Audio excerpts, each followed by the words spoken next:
18% जो है मानव जाति भारत में रहती है, क्योंकि जब तक मानव संसाधन ही विकसित नहीं है तो उस देश के प्राकृतिक जो संसाधन है उनका भी दुरुपयोग ही होगा। केवल जो सनातन को मान रहे हो उन लोगों को ही सनातन को जान लेने के लिए तैयार करें। ये सत्य और असत्य के एक साथ घुल मिल जाने से कई बार बहुत तर्क संगत और सही बात भी कंट्रोवर्शियल हो जाती है। अब ये आता है कि चलो रिसोर्सेज की आवश्यकता है, अर्थ की आवश्यकता है, तो क्या अर्थ जो है बाय हुक और बाय क्रुक किसी भी मेथड से ले लें? तो अगर कोई भी व्यवस्था, समाज की व्यवस्था इन सनातन धर्म के अगेंस्ट में जाएगी तो डिग्रेडेशन होगी, हम और ज्यादा डिसऑर्डर्ड स्टेट की ओर बढ़ जाएंगे। तो यहां से रिकवरी का सबसे पहले बिल्कुल कॉन्फिडेंट होके अपने लिए भी और अपने विचारों में भी और अपने वार्तालाप में भी हमें कॉन्फिडेंट होना पड़ेगा कि सनातन धर्म ही एकमात्र रास्ता है। तो पूरा एजुकेशन सिस्टम, पूरा पॉलिटिकल सिस्टम, पूरा बिजनेस सिस्टम और पूरा जो है सर्विसेज सिस्टम जो है धर्म के आधार पर बनना चाहिए, धर्म केंद्रित होना चाहिए, और वो धर्म और कुछ नहीं, सनातन है।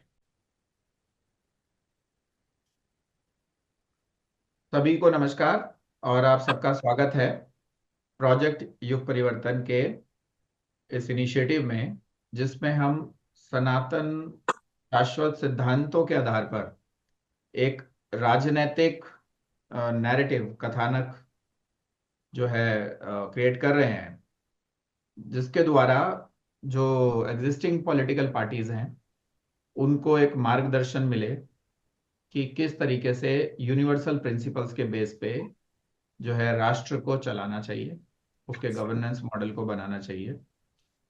और ये मूवमेंट शुरुआत में केवल मूवमेंट ही रहेगा और एक स्टेज तक पहुंचने के बाद इसमें निर्णय लिया जाएगा कि इसको फॉर्मल पॉलिटिकल पार्टी भी बनाया जाए या फिर पॉलिटिकल पार्टीज का एक अलायंस बनाया जाए जिसमें दूसरी पॉलिटिकल पार्टीज साथ में सिनर्जाइज कर सकें।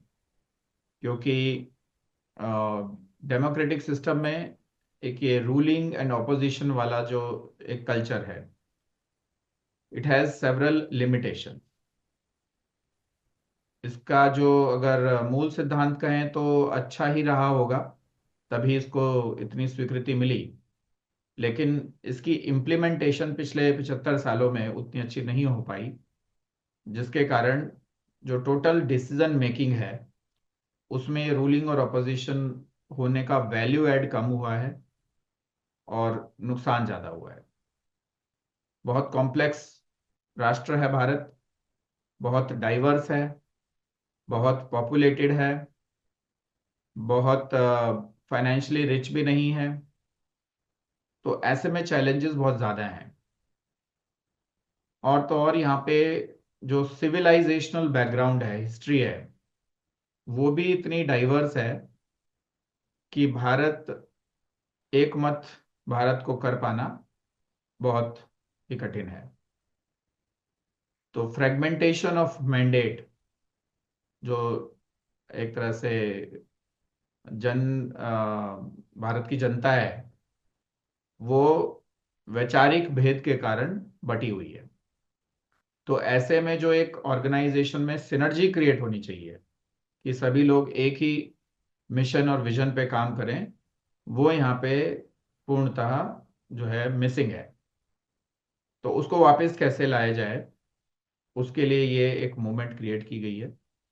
और इसमें हर उस पैरामीटर को, हर उस डोमेन को हम डिफाइन करेंगे और पॉपुलराइज करेंगे, जो कि एक आइडियल भारत, एक विश्व गुरु भारत, सोने की चिड़िया भारत, विश्व सम्राट भारत और विश्व कल्याणकारी भारत बना सके।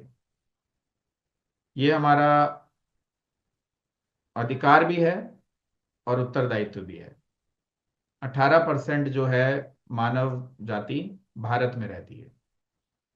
तो साइज ऑफ द कंट्री से इतनी बड़ी बात नहीं है। साइज तो कंट्रीज के, कनाडा के, रशिया के, ऑस्ट्रेलिया के, अमेरिका के हमसे बहुत बड़े हैं, लेकिन size of human species Bharat का बहुत ज्यादा बड़ा है, 18%। तो ऐसे में ये बहुत महत्वपूर्ण है कि हम जो भी चीज प्रपोज करें, जो भी चीजों को हम आइडियल मान के जो है समाज के सामने लेके आए, वो तर्क संगत हो, वो वैज्ञानिक दृष्टिकोण से भी ठीक बैठती हो, और जो नागरिक हैं उनकी आध्यात्मिक उन्नति को भी प्रेरित करती हो। तो इस तरह का हम उसको बनाएंगे। ये वाला जो फॉर्मेट है मीटिंग का, इसमें केवल ट्रेनिंग नहीं है। ट्रेनिंग के लिए हम अलग से बहुत सी अलग फॉर्मेट स्टार्ट करेंगे। इसमें सभी की एक तरह से विचारों को लाके उनको सिनर्जाइज करना इस मंच का प्रयास है। इसीलिए हम इसे सनातन धर्म राजनीतिक विचार गोष्ठी कहते हैं। तो इस गोष्ठी के माध्यम से मैं माइक को रोटेट करूंगा सभी के ओर, और आज का टॉपिक है कि वो आइडियल एजुकेशन सिस्टम कौन सा हो जिससे मानव की जो है होलिस्टिक डेवलपमेंट, ठीक है, वो हो सके, body heart mind and soul. क्योंकि जब तक मानव संसाधन ही विकसित नहीं है तो उस देश के प्राकृतिक जो संसाधन है उनका भी दुरुपयोगी होगा। तो इसलिए बहुत बहुत आवश्यक है कि इस तरह से उनको एजुकेट किया जाए, उनको उनकी शिक्षा की व्यवस्था की जाए कि कम से कम डिफेक्ट इन कॉग्निशन, कम से कम समझ के जो एक तरह से एरर्स हैं वो ही उनके अंदर रहें और ज्यादा से ज्यादा फिक्स हो जाए। तो मैं एक एक करके नाम लूंगा। आज का विषय है एजुकेशन सिस्टम। तो आप अपने उसमें विचार साझा कर सकते हैं कि एक जो है आदर्श जो है शिक्षा व्यवस्था क्या हो। हर बार हम अलग अलग टॉपिक पकड़ेंगे। आज का टॉपिक यही है। तो हम क्रोनोलॉजी में शुरू करते हैं बेस्ड ऑन नेम। तो सबसे पहले मैं चाहूंगा कि आकाश वर्षा पांडे जी, आप इसमें अपने विचार जो है 1 से 2 मिनट लेके अपने सारे पॉइंट्स जो आपको लगता है एक आदर्श शिक्षा व्यवस्था में होने चाहिए, उसका केवल कंटेंट वाइज नहीं, उसका वर्किंग मॉडल भी, बिजनेस मॉडल भी, इकोनॉमिक मॉडल भी, पॉलिटिकल मॉडल भी, किसी भी बात के ऊपर आप अपने विचार साझा कर सकते हैं। तो over to you Akash ji. जी सर, जैसा कि आज का एजेंडा है कि सर हम हमारे सिस्टम में क्या है, इसमें एजुकेशन सिस्टम में चेंज होना चाहिए जिससे कि होलिस्टिक डेवलपमेंट हो सोसाइटी का। आजकल देख रहे हैं इतना क्राइम्स बढ़ता जा रहा है, ग्राफ, लोगों में वैल्यूज खत्म होती जा रही हैं। तो उसके लिए सर हमको पास्ट में ही आना पड़ेगा, क्योंकि हम लोग जो भी सीखेंगे लर्निंग, जो पास्ट हमारे जो एंशियंट थे, मतलब एंसेस्टर्स थे, उन उनकी जो वैल्यूज थी उन्हीं से हमको सीखना, लर्निंग सीखनी पड़ेगी। क्योंकि जो प्रूवन पहले जो सोसाइटी थी, मतलब वहां तब इतना क्राइम नहीं था, वैल्यूज को ज्यादा मैटर करते थे वहां पर। तो उसके लिए सर मैंने ग्रुप में भी कुछ पॉइंट्स डाले हैं कि मैंने डाला है कि क्या उसकी बेनिफिट थे गुरुकुल सिस्टम के। तो वन बाय वन में पॉइंट पढ़ता हूँ सर। कि उसमें जो है होलिस्टिक एजुकेशन, जो गुरुकुल सिस्टम था अपना पुराना, होलिस्टिक डेवलपमेंट पे देते थे। अभी जो करंट एजुकेशन सिस्टम है वो खाली मनी को मैटर करता है, मतलब आप पैसा कमाइए, एथिक्स को आप अलग रखिए। लेकिन जो पुराना अपना एजुकेशन सिस्टम था वो दोनों मैटर करता था, कि आपको मनी भी कमाना है, प्लस आपको सबके साथ एडजस्टमेंट में भी करना है, एडजस्टमेंट भी बनाना है एनवायरनमेंट के साथ भी। अभी हम लोग देख रहे हैं एनवायरनमेंट को इतना नुकसान पहुंचा रहे हैं, ग्लोबल वार्मिंग का इतना केसेस हो रहा है। अभी दिसंबर में देखिए इतना ठंडा ठंडा नहीं पड़ रहा है जो पहले होता था, और ग्लेशियर्स पिघल रहे हैं। तो जरूरत है सर उसमें, एजुकेशन सिस्टम जब तक हम लोग नहीं चेंज करेंगे तो ये सब प्रॉब्लम्स हम लोग को फेस करनी पड़ेगी, और हमारी जो आगे आने वाली फ्यूचर जनरेशन है उसके लिए भी प्रॉब्लमेटिक है। दूसरा, जो उसमें गुरुकुल सिस्टम में था गुरु शिष्य परंपरा। तो जो गुरु, ऑथेंटिक गुरु होता था वो, मतलब हमारे जो लिटरेचर्स थे, स्क्रिप्चर्स थे, वेद, और उसको पहले नॉलेज गेन करते थे, देन वो अल्टीमेट गुरु बनते थे। ऐसे नहीं कि मतलब मॉडर्न एजुकेशन सिस्टम में पढ़ लिया, एमए पीएचडी कर लिया उससे। तो उनको बेसिक जो वैल्यूज था उसको पता था, वेद और उपनिषद को प्रॉपरली थोरोली रीड करके, और उसमें जो जो उसको सीख के तब वो गुरु बनते थे। देन वही जो लर्निंग्स थी वो अपने आगे कैरी फॉरवर्ड करते थे गुरु शिष्य परंपरा में। तो ये वाला भी जो है आज के एजुकेशन सिस्टम में नहीं है, इसको भी इसमें इंटीग्रेट किया जाना चाहिए मॉडर्न एजुकेशन सिस्टम में। दूसरा वही sir, emphasis on value and ethics. Gurukul system जो था वो वैल्यू और एथिक्स पर ही फोकस करता था, जो कि आज के मॉडर्न एजुकेशन सिस्टम में नहीं है सर। कहने को मोरल एजुकेशन है, लेकिन वो भी फॉर्मेलिटी के लिए रखा हुआ है। और अभी सर इसमें चैलेंजेस की अगर बात की जाए तो यही है कि इसको मॉडर्न एजुकेशन से कैसे इंटीग्रेट कर सकते हैं, दैट इज द चैलेंज। और सारे स्टेट्स को इसमें कैसे इन्वॉल्व कर सकते हैं, ये चैलेंज है सर। इसमें आप सर कुछ गाइड कर सकते हैं तो। बहुत बहुत धन्यवाद। और इन सभी बातों को हम साथ में लेके चलेंगे, क्योंकि जो बात भी तर्क संगत है और आज की समस्याओं का हल कर सकती है, उसको पूरे सॉल्यूशन बिल्डिंग में इंक्लूड किया जाएगा। हमको, आप इस इनिशिएटिव को ये समझ लीजिए कि हम आर्किटेक्ट हैं उस आने वाले वर्ल्ड ऑर्डर के प्रति, जो कि इन समस्याओं को रूट से रिजॉल्व करेगा। और रूट पे तभी रिजॉल्व हो सकता है जब ये पता हो कि रूट पे पहुंचा कैसे जाए, कैसे ओरिजिनल ऑब्जर्वेशन ली जाए। और वो केवल सनातन धर्म, सनातन प्रिंसिपल्स सीख के ही होता है। तो उसमें थोड़े से कुछ चैलेंजेस ये आएंगे कि कई बार क्या होगा कि सनातन धर्म को सांप्रदायिक माना जाएगा। होता क्या है कि एक मान लो शुद्ध कोई थॉट प्रोसेस थी, उसके साथ बाद में जाके बहुत सी अशुद्ध थॉट प्रोसेस भी समाज का हिस्सा बन गई। तो आज उसको कंपेयर कर दिया जाता है कि सनातन भी एक संप्रदाय है, इस तरह से कंपेयर कर दिया जाता है। तो इस रॉन्ग कंपैरिजन की वजह से क्या होता है कि जो सत्य है वो लॉस्ट ही हो जाता है। ठीक है, क्योंकि आपको फिर उस बहस में भी उतरना पड़ जाता है कि कैसे सनातन सही है और कैसे नहीं है। तो उसका हल ये है कि आप पहले केवल जो सनातन को मान रहे हो, उन लोगों को ही सनातन को जान लेने के लिए तैयार करें। और जब वो एक ग्रुप बहुत एक अच्छी एस्टेब्लिशमेंट हो जाए, तो फिर दूसरे लोग खुद ही जो है उसकी तरफ अट्रैक्ट भी होंगे और जिज्ञासु भी बनेंगे और पूछेंगे कि भाई आप ही बताओ सही एजुकेशन सिस्टम आपको क्या लगता है। और उस नैरेटिव को अगर हमने बहुत लॉजिकल वे में एक्सप्लेन कर दिया, तो उसकी स्वीकृति हो जाएगी। क्योंकि कहीं ना कहीं इसमें जो मनुष्य समुदाय हैं उनका डर भी शामिल है कि जैसे आज अगर हम भारत में कहें, जो कि टेक्निकली सेक्युलर कंट्री बना दिया गया है, तो उसमें ये आता है कि मान लो भगवत गीता में कुछ सनातन ज्ञान है, उसको एजुकेशन सिस्टम में लाया जाए और उसका रेफरेंस किया जाए, तो इमिजिएटली सब लोग उसको सांप्रदायिकता और हिंदू धर्म को बढ़ाने वाला मानने लगेंगे। तो वो कहेंगे ठीक है, फिर कुरान में से भी डालो, बाइबल में से भी डालो, सब में से डालो। तो यहाँ आते ही फिर वो वाली समस्या आ जाती है कि फिर कोई भी मत डालो। होता है ना कि अगर कोई चीज असत्य भी साथ में जाके कॉम्पीट कर रही है, तो सत्य भी कॉम्प्रोमाइज हो जाता है कि चलो रहने ही दो, इनमें से कुछ मत डालो। तो उसकी वजह से क्या हो रहा है, जो ट्रांसेंडेंटल विजडम है वो एजुकेशन सिस्टम में आ ही नहीं पा रही है। ठीक है, जो यूनिफिकेशन किया गया है एजुकेशन सिस्टम का, जैसे सीबीएसई के द्वारा या दूसरे बोर्ड्स के द्वारा, वो सेक्युलर प्रिंसिपल्स पे बन गया है।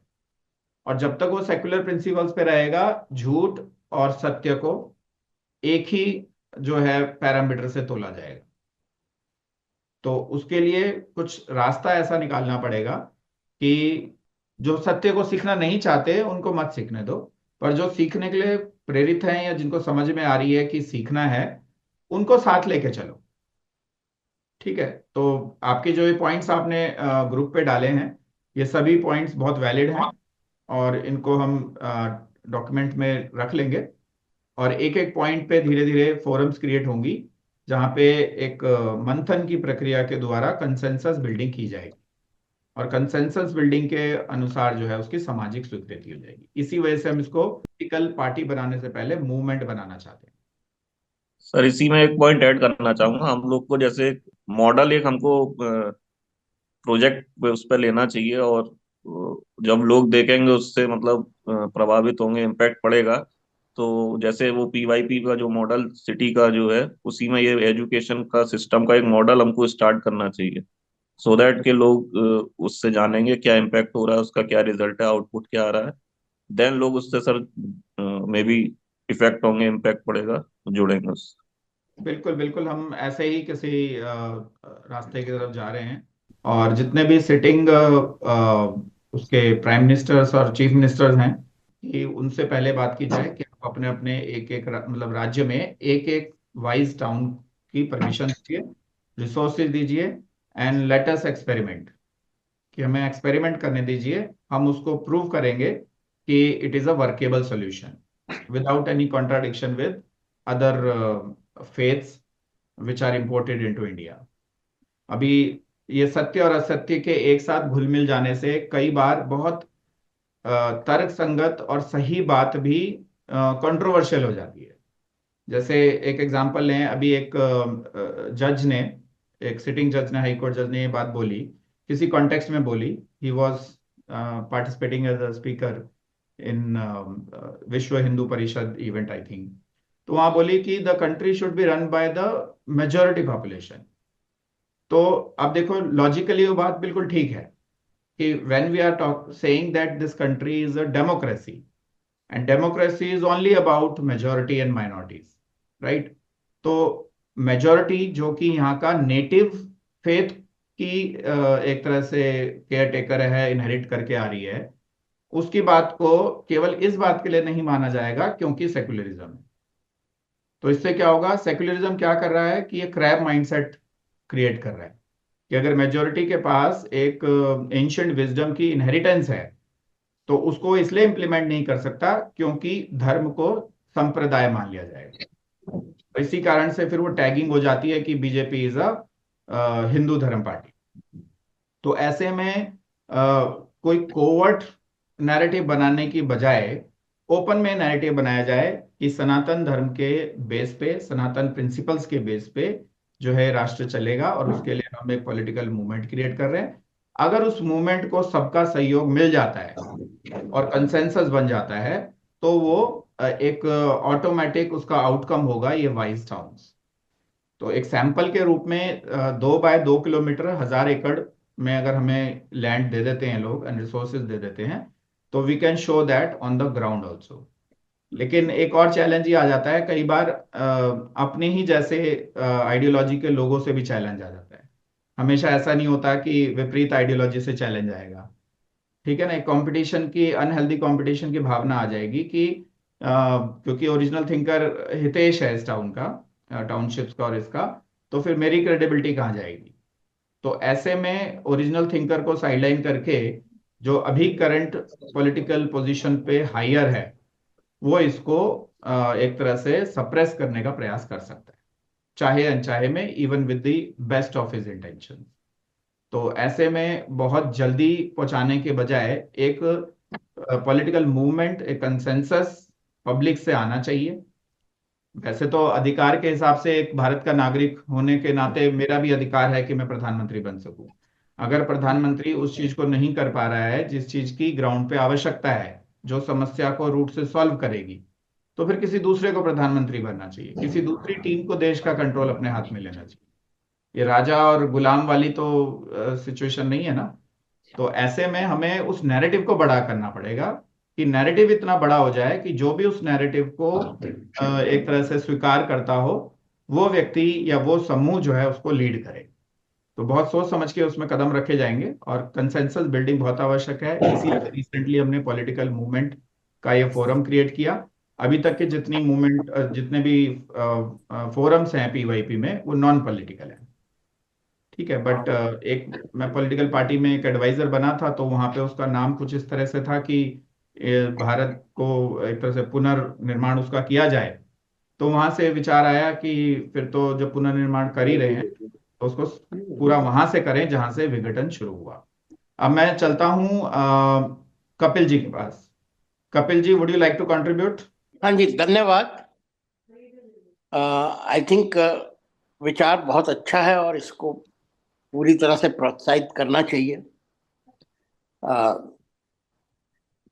मैं 5 पॉइंट लिख रहा था, हालांकि पॉइंट तो बहुत होंगे, पर जो टॉप पे 5 आए। सबसे पहले हम जो बात करते हैं एटर्नल प्रिंसिपल्स की, और उसको हम सदाचार भी कह सकते हैं, तो आई थिंक हमें एक जो गुण लाना है अपने एजुकेशन सिस्टम में बचपन से, ये सदाचारी व्यक्ति कौन होता है।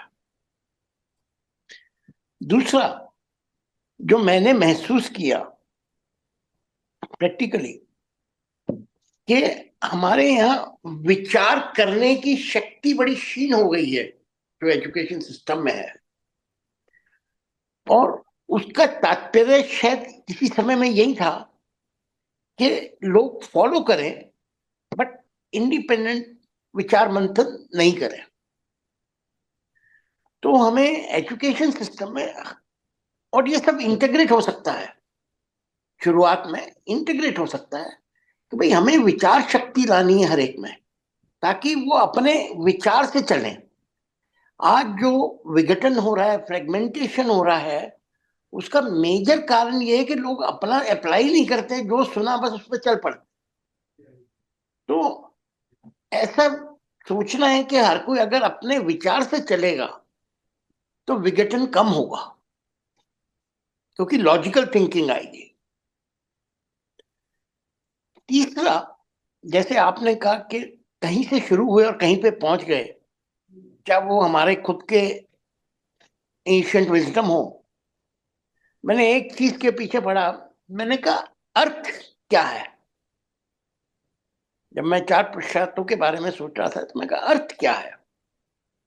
And what we realise it कि ओवर द एजेस अर्थ का मतलब ही बदल गया। अर्थ वो एक था जो धर्म को प्रोत्साहित करने, एंड धर्म इज नॉट रिलीजन।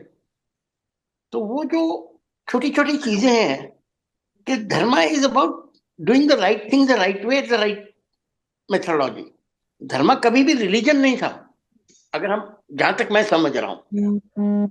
तो वो जो बेसिक इंटरप्रिटेशंस आ गई हैं लोगों की, जो मूल से हमें दूर ले जा रही हैं, तो वापस में वो मूलभूत चीजें पढ़ानी चाहिए। हमारे क्या है कि हम वो मूलभूत नहीं पढ़ा रहे, जो इंटरप्रिटेशन होती होती आ रही है, और वो धीरे धीरे तो इंटरप्रिटेशन बुक्स के अलावा सिर्फ व्हाट्सएप रह गई। तो वो एक मेजर चीज है। दूसरा, हमें एजुकेशन सिस्टम में कोलैबोरेट करना, विवाद करने का तरीका सिखाना चाहिए। क्योंकि आजकल क्या हो गया है कि लोग उत्तेजित हो जाते हैं। उत्साहित होना ठीक है, उत्तेजित हो जाते हैं जैसे ही विचार दूसरे मिले तो। और पहले हमारे जो थे उसमें विचार एक बहुत बड़ी चीज होती थी कि आप विवाद कैसे करोगे, वो भी एक पूरा एक प्रोसेस था। और सर्टेनली मैंने पहले ही कहा कि दर्शन का ज्ञान जैसे वो था उसको वापस लाने की जरूरत है, क्योंकि बीच में काफी त्रुटियां आ गई हैं एक इंटरप्रिटेशन से दूसरी इंटरप्रिटेशन में। और मैंने प्रैक्टिकल एग्जांपल अर्थ का लिया। अर्थ का मूलभूत था कुछ और, आज कुछ और बन गया। और जैसे एक, अगर एक सेंटेंस इंग्लिश में बोल पाऊं, जैसे एमबीए ने पढ़ाना शुरू कर दिया, the purpose of business is to maximise the profit for the shareholders. जबकि ओरिजिनल ये था, the purpose of business is to maximise the benefit for the stakeholders. और उस स्टेक होल्डर में प्लेनेट भी आता था, सारी सोसाइटी भी आती थी, और खुद भी आते थे। तो वो जो बेसिक चीजें चेंज होती गई, उससे हमारे लोग, आज की तारीख में हर कोई का सक्सेस का मतलब ये हो गया कि मैक्सिमाइजिंग द प्रॉफिट। और क्लाइमेट का क्या हाल हो रहा है। So I think without getting into any religion, basic humanistic principles भी अगर हम अपने एजुकेशन सिस्टम में ला पाए, जो हमारे खुद के दर्शन से आ रहे हैं, तो हमें धर्म का नाम लिए बिना भी बहुत कुछ करने की पॉसिबिलिटी है। तो बस इतना ही कहना चाहता था मैं। Thank you. सारे जो आपने पॉइंट बोले वो सारे बहुत बहुत वैल्यूएबल हैं और बिल्कुल सटीक हैं, और इनको मीटिंग नोट्स में मैं ठीक से हाईलाइट करूंगा, क्योंकि ये लॉस्ट नहीं होने चाहिए। These are pearls of wisdom जो आपने अभी बात बोली। इसमें जो आपने वो 4 पुरुषार्थ वाली बात बोली कि अर्थ, अर्थ का सही अर्थ, अर्थ का ही अर्थ हम भूल गए हैं, जिसकी वजह से उस अंग्रेजी वाले अर्थ का भी हमने सत्यानाश कर दिया है।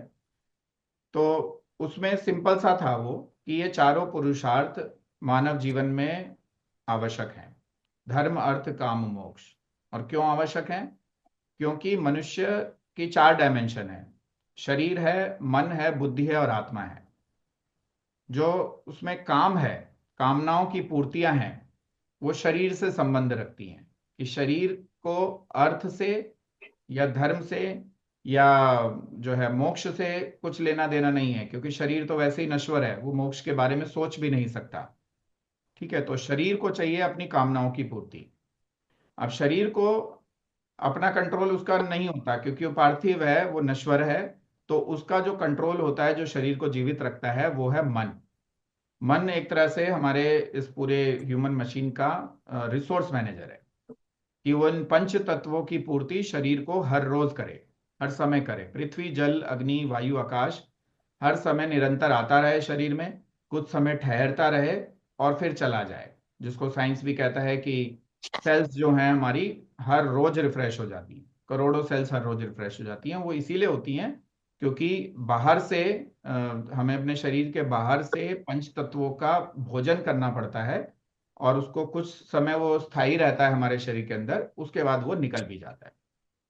तो ये जो रिसोर्स मैनेजर है मन, इसकी जो नीड है वो कामनाओं की पूर्ति नहीं है, इसकी नीड है अर्थ, कि उसकी अर्थव्यवस्था ठीक से चलती रहे और शरीर के संचालन के लिए उसको पर्याप्त मात्रा में संसाधन मिलते रहे निरंतरता के साथ।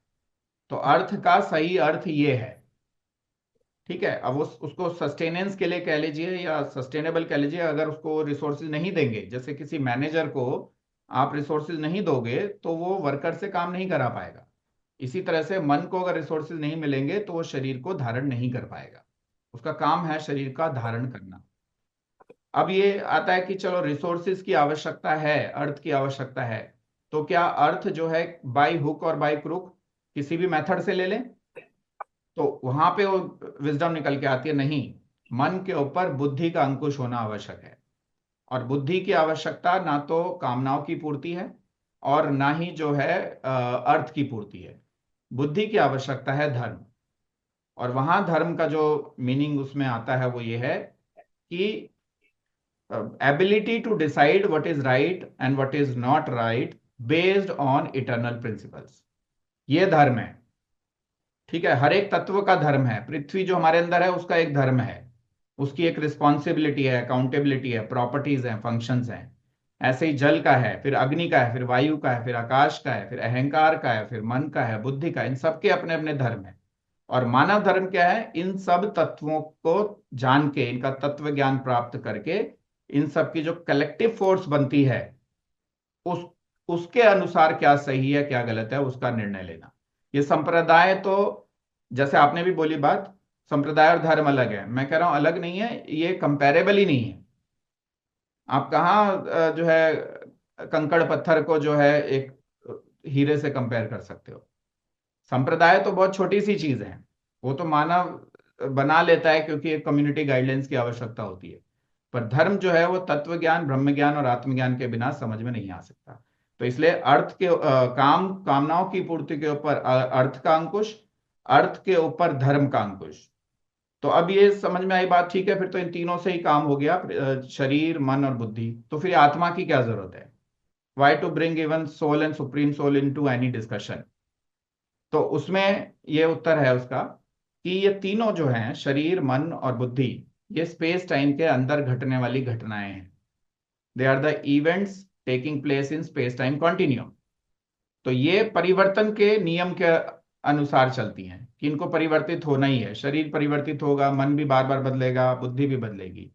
लेकिन एक बदलती हुई चीज से आप बदलती हुई चीज का ऑब्जर्वेशन नहीं कर सकते, दृष्टा नहीं बन सकते। तो बुद्धि भी सही मामले में दृष्टा नहीं है। Decision maker is not may be visionary. Visionary अलग चीज है, डिसीजन मेकिंग अलग चीज है। तो विजन के लिए जो हमारी चौथी डायमेंशन थी वो थी आत्मा।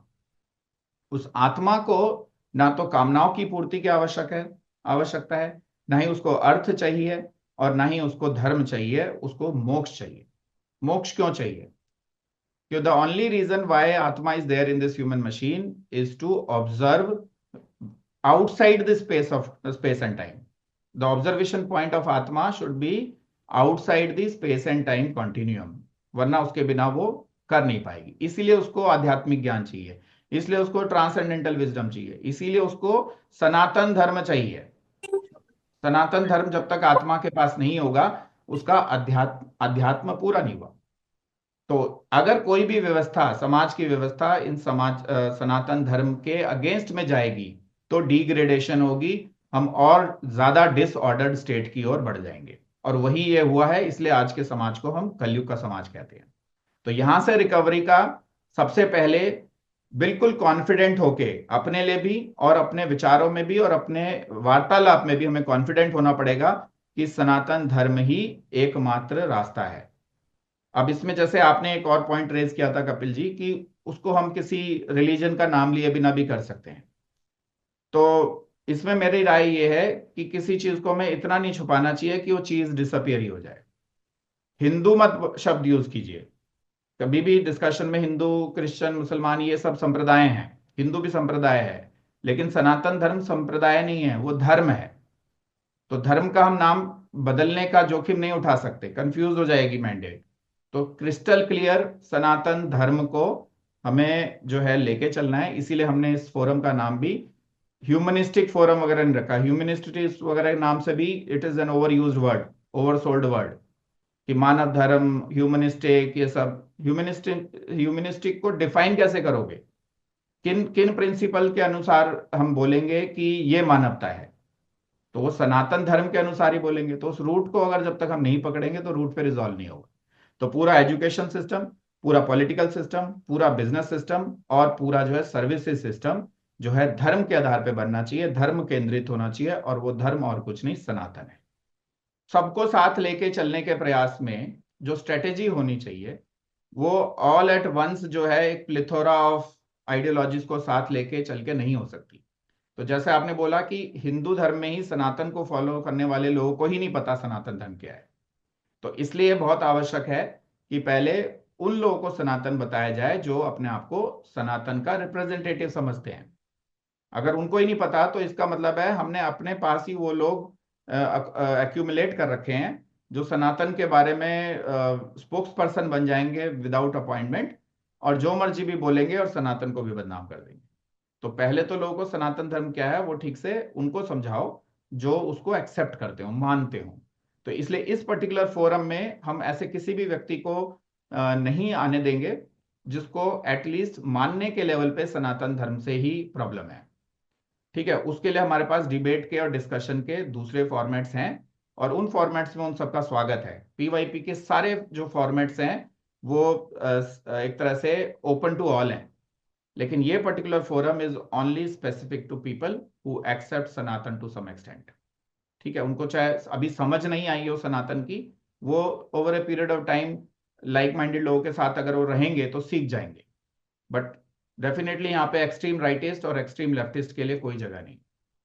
तो ऐसे में एक कॉमन कंसेंसस तभी बनेगा जब शुरू के जो 1000 लोग होंगे, इस फोरम का नाम है पीवाईपी द पीवाईपी पॉलिटिकल द 1000।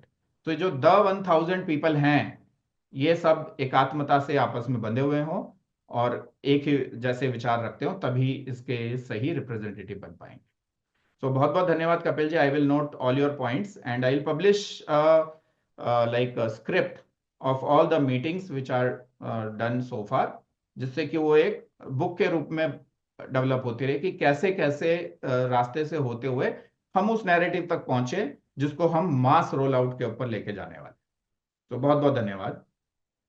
अभी मैं चलता हूँ किरण गौड़ जी के पास। Kiran ji, would you like to contribute? And if somebody's name is announced and he doesn't want to contribute, you can say that I would rather listen than speaking.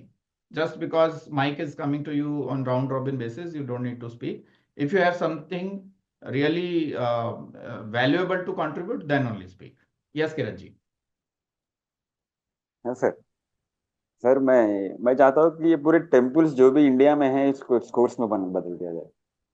किस में बदल क्योंकि दिया? ये स्कूल स्कूल ये बेसिक एजुकेशन जो मिलता है ना हर व्यक्ति को टेम्पल से मिलना है, क्योंकि एंशियंट टाइम में भी ये स्कूल्स एक्चुअली कुछ नॉलेज देने के लिए काम करते थे, आजकल जाके भीख मांगने के लिए हो गया, ये दे दो भगवान वो दे दो, उन लोगों का कैरेक्टर भी खराब हो जा रहा है, वैल्यूज जहाँ मिलना है वैल्यूज नहीं मिल रहा है। तो बेसिक एजुकेशन पूरे स्कूल्स का जो भी है वो टेम्पल्स में होना चाहिए।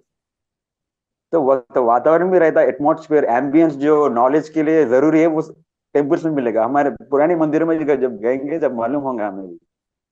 बहुत बढ़िया, बहुत अच्छी बात आपने बोली। और इसके साथ में एक ये होगा सर, जहाँ भी टेम्पल जब कुछ बड़ा है आजू बाजू कमर्शियल डेवलपमेंट होगा, वो टेम्पल की मेंटेनेंस जो एजुकेशन के लिए हो रहा है वो कमर्शियल एस्पेक्ट जो हो रहा है वहाँ पे वो टेम्पल का कंट्रीब्यूशन हो, उसका जो इनकम हो रहा है, तो वो स्कूल सेल्फ सस्टेन में हो जाएगा, किसी को फाइनेंस की जरूरत ही नहीं होगी, कोई अपने आप को डोनेशन देना चाह रहा होगा देने वो अलग होगा, एजुकेशन फ्री हो जाएगा सर। बहुत बहुत अच्छी बात है। मैं इसको इस तरह से ले रहा हूँ कि one of the economic models could be a temple based economy, and temple as its real essence, temple माथे को कहते हैं, ठीक है, और उसको मंदिर भी कहते हैं हिंदी में। मंदिर मतलब मन के अंदर, और उसमें मूर्ति स्थापना जो गर्भगृह में होती है उसका अर्थ एक्चुअल में क्या है, वो ये सिंबॉलिक है। बाहर का टेम्पल केवल सिंबॉलिक है अंदर की डेवलपमेंट के लिए, ठीक है। यथा पिंडे तथा ब्रह्मांडे के प्रिंसिपल में वो जो अंदर है वही बाहर रिप्रेजेंट करने के लिए बनाया जाता है। तो उसमें क्या था कि मंदिर के गर्भगृह में मूर्ति की स्थापना करनी चाहिए और वहां पे दिया जलना चाहिए। अब इसका रियल मीनिंग ये है कि मन के अंदर आज्ञा चक्र पे कुंडलिनी शक्ति का निवास होना चाहिए, जो कि मूलाधार चक्र में ट्रैप्ड होती है। वहां से जब तक निकल के वो अपने मंदिर के गर्भगृह में स्थापना नहीं होगी तो उसका दिया नहीं जलेगा, यानी कि उसमें लाइट ऑफ ट्रुथ जो है वो रिफ्लेक्ट नहीं करेगी, और व्यक्ति की intuition, reflection, bliss and revelations की जो फैकल्टीज हैं वो डिसेबल्ड रहेंगी। और उन्हीं चारों को इनेबल करना अध्यात्म है, सनातन है। तो ऐसे में बिल्कुल टेम्पल को एजुकेशन सिस्टम के रूप में कन्वर्ट करना, केवल एक पूजा ग्रह के रूप में नहीं, क्योंकि केवल पूजा ग्रह में उसको हम यूज कर रहे हैं तो बहुत उसका कम प्रयोग हो रहा है, वो अंडर यूटिलाइज्ड है। वो वहां पे थी ही इसलिए कि आपके अंदर आध्यात्मिक चेतना का जागरण कर सके। तो उससे संबंधित कोर्सेज, उससे संबंधित ट्रेनिंग, स्किल डेवलपमेंट, वो मंदिर इकोनॉमी में अगर हम कर दें तो री यूज ऑफ एग्जिस्टिंग इंफ्रास्ट्रक्चर हो जाएगा, और बहुत ज्यादा इन्वेस्टमेंट किए बिना भी एक ह्यूज वैल्यू एडिशन हो जाएगा। तो बिल्कुल इस पॉइंट को भी इस नैरेटिव के एक तरह से संविधान में हमें ऐड करते हुए हर्ष हो रहा है। बहुत बहुत धन्यवाद किरण जी, बहुत वैल्यूएबल आपने आज इसमें कंट्रीब्यूशन किया। अभी हम चलते हैं देवेश सिंह जी के पास। Devesh ji. Good afternoon sir. Good afternoon everybody. So काफ़ी पॉइंट्स वैल्यूबल लगे मुझे। अभी तो जो स्कूल का जो प्रपोजल था कि मंदिर को स्कूल्स में कन्वर्ट कर दें, that is a very good idea. Ultimately ये भी एक ऑर्गेनाइजेशन ही है, मतलब रिलीजियंस आर ऑल्सो ऑर्गेनाइजेशंस, तो वो कुछ ना कुछ पर्पस तो सर्व कर ही रही है ह्यूमनिटी के लिए। वो अलग बात है कि देखने का नजरिया क्या है, या फिर वो अपने गोल से भटक गई हैं कुछ रिलीजियस ऑर्गेनाइजेशंस। अदरवाइज सब जो चीजें हैं वो ऑर्गेनाइजेशंस तो है ही हैं, या अगर माइक्रोस्कोपिक लेवल पर देखा जाए तो, और कुछ ना कुछ पर्पस को अचीव कर ही रही हैं। बिल्कुल। मेरे हिसाब से it's all about the stages of consciousness. जैसे जैसे चीजें कॉन्शियसनेस होती है तो आप हायर स्कूल्स ऑफ थॉट्स को ज्वाइन कर लीजिए। यस। सिंपल। तो एक जो स्कूल ऑफ थॉट है वो हायर कॉन्शियसनेस का एक बेस पे एक नैरेटिव क्रिएट कर दे और उसमें लोग सब्सक्राइब कर लें। ऐसे ही सारे धर्मों में सब्सक्रिप्शन हुआ है, सॉरी सारे संप्रदायों में सब्सक्रिप्शन हुआ है कि लोगों ने, किसी ने, कुछ मुट्ठी भर लोगों ने कुछ नैरेटिव क्रिएट किया, लोगों को उसमें अपनी समस्या का हल नजर आने लगा और उन्होंने उसको कबूल है कर दिया, तो उसी तरीके से वो फैल गया। पर over a period of time क्या हुआ कि जैसे डेमोक्रेसी की एक मजबूरी है नंबर गेम, ऐसे इन संप्रदायों की भी एक मजबूरी होती है नंबर गेम। तो उन्होंने नंबर गेम को बढ़ाने के लिए उसमें बाय हुक और बाय क्रुक जो है कन्वर्ट और किल, डिवाइड और रूल, ये सारी पॉलिसीज लगा के उनको उसमें सब्सक्राइब किया। तो ऐसे में अगर आप देखें जो तमोगुण आधारित जितने भी संप्रदाय हैं उनकी पॉलिसी में हमेशा आपको दंड नीति, कन्वर्ट और किल, कि या तो कन्वर्ट हो जाओ या किल कर दिए जाओगे, वो तमोगुणी पॉलिसी ही दंड नीति की उसमें रहेगी। जो लोग अर्थ लेवल तक इवॉल्व संप्रदाय हैं, वो अपना सब्सक्रिप्शन बढ़ाने के लिए पॉलिसी यूज करेंगे डिवाइड एंड रूल, कि वो सबसे शक्ति में संगठित शक्तियों से नहीं लड़ना चाहते, तो पहले वो शक्तियों का विघटन करते हैं, फिर उनको जो है रूल करते हैं। और जो सत्व गुण पे आधारित, निर्गुण पे आधारित जो स्कूल ऑफ थॉट होंगे, उनकी पॉलिसी होनी चाहिए यूनाइट एंड सर्व, कि सबको यूनाइट करो और फिर उनकी सेवा करो। तो उसी माध्यम से सनातन धर्म का ये narrative unite and serve policy पे काम करेगा। तो ये यूनिटी पहले बहुत ज्यादा हीट्रोजिनस थॉट प्रोसेस से करने के बजाय इसकी शुरुआत जो है वो होमोजिनस थिंकर्स के द्वारा होनी चाहिए, कि एक छोटी छोटी बातों पे ही बहस हो जाए। उससे अच्छा ये है कि certain level of acceptance of Sanatan Dharma हो, तो ही हम उसको लेके आगे चले। और आपने ऑर्गेनाइज सिस्टम की बात की, बिल्कुल आपने ठीक किया। एक मनुष्य के शरीर से लेके पूरे विश्व व्यवस्था तक, it is all about layers of organisation. एक व्यक्ति अपने आप में एक ऑर्गेनाइजेशन है, और कहीं ना कहीं ऑर्गेनाइजेशन शब्द भी व्यक्ति के ऑर्गन शब्द से ही आया है, कि हमारे अंदर हम कौन हैं, ऐसे अस्तित्व हम देखें तो इसमें शरीर जो है वो बहुत सारे ऑर्गन सिस्टम्स का कॉम्बिनेशन है। ठीक है, तो उन्हीं से वो ऑर्गेनाइजेशन शब्द निकल के आया, जो कि बाहर जब उसको अंदर जिसने भी इसका दर्शन किया ऑर्गेनाइजेशन शब्द का, उसने जब बाहर देखा तो उसको वहां पे भी वही ऑर्गेनाइजेशन नजर आई, कि परिवार भी एक ऑर्गेनाइजेशन है जो कि कंटेनर ऑर्गेनाइजेशन है इंडिविजुअल्स का। फिर समाज एक ऑर्गेनाइजेशन है जो कंटेनर ऑर्गेनाइजेशन है, जो है बहुत सारी फैमिलीज का। फिर स्टेट आता है, फिर राष्ट्र आता है, फिर विश्व आता है। वो सब कलेक्शन है इनर लेवल ऑफ ऑर्गेनाइजेशन का। और ऑर्गेनाइजेशन बनाने का काम सनातन धर्म के बिना हो नहीं सकता। जो चार जो पिलर्स हैं उसके, तीन जो कि स्पेस टाइम में आते हैं, चौथा ट्रांसेंडेंटल है, इन चारों के कॉम्बिनेशन के बिना वो हो नहीं सकता। तो हम उन सारे सनातन प्रिंसिपल्स को मनुष्य के डेवलपमेंट से लेके, इंडिविजुअल डेवलपमेंट से लेके विश्व व्यवस्था क्रिएट करने तक के लिए उसका प्रयोग करेंगे। तो बहुत बहुत धन्यवाद देवेश जी, आप बहुत दिनों बाद आए, लेकिन आते ही आपने एक अच्छा कंट्रीब्यूशन इसमें किया। बहुत बहुत धन्यवाद। सर एक इम्पोर्टेंट पॉइंट और कहना चाहूंगा हाँ जी। कि हमारी संस्कृति में सनातन धर्म में एक बहुत इंपॉर्टेंट चीजें होती थी। जितने भी इंटेलेक्चुअल लोग होते थे, वो कोई भी प्रॉब्लम होती थी या कोई भी डिस्कशन होता था तो हम्म ओपनली बैठ के डिस्कस करते थे, हम्म है ना। तो जहाँ पर विचारों का आदान प्रदान होता था और जो सही होता था उसको एक्सेप्ट भी किया जाता था।